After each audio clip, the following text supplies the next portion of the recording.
Halo guys, kali ini kita akan bahas satu soal matematika dengan topik eksponensial.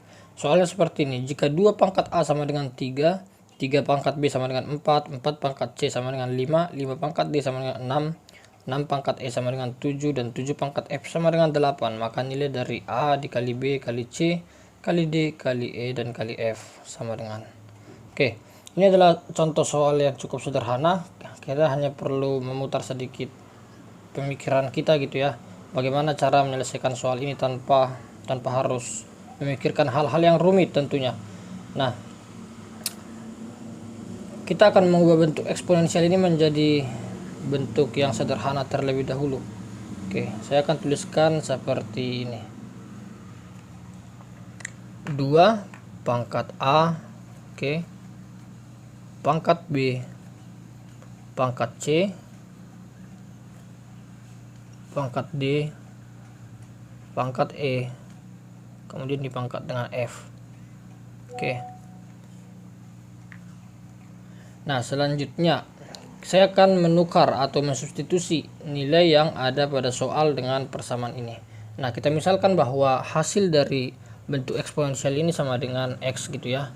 Sama dengan X. Nah, kita akan tukar bahwa 2 pangkat A itu adalah 3. Maka kita tuliskan di sini 3 pangkat, karena 2 pangkat A sudah kita tukar menjadi 3, maka langsung 3 pangkat B, pangkat C, pangkat D, pangkat E, pangkat F sama dengan X gitu ya. Oke, kemudian 3 pangkat B di sini itu sama dengan 4. Kita tukar lagi 4 sehingga ini menjadi 4 pangkat C, pangkat D, pangkat E, pangkat F. Oke, sama dengan X.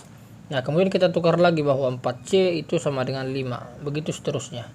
5 sehingga ini menjadi 5 pangkat D, pangkat E, pangkat F sama dengan X. Nah, kita tukar lagi bahwa 5D itu sama dengan 6. 6 pangkat E, pangkat F sama dengan X. Nah, kemudian 6 pangkat E itu sama dengan 7. Maka 7 pangkat F sama dengan X. Nah, maka 7 pangkat F sama dengan 8. 8 sama dengan X, maka X sama dengan 8. Nah, kalau kita kembalikan bentuk soal ini ke awal, maka 2 pangkat A kali B kali C kali D kali E kali F sama dengan 8. Oke, maka 2 pangkat A dikali B kali C kali D kali E kali F sama dengan, nah 8 ini kita akan ubah dengan bilangan pangkat, di mana bilangan dasarnya adalah 2, sehingga ini menjadi 2 pangkat 3. 8 ini adalah 2 pangkat 3. Nah, ketika kita punya suatu persamaan seperti ini, persamaan eksponensial di mana bilangan dasarnya sudah sama, maka pangkatnya bisa kita turunkan gitu ya, menjadi A dikali B kali C kali D kali E kali F sama dengan 3. Jadi hasilnya adalah 3. Oke, jadi jawabannya adalah B. Oke, gampang bukan? Selamat belajar.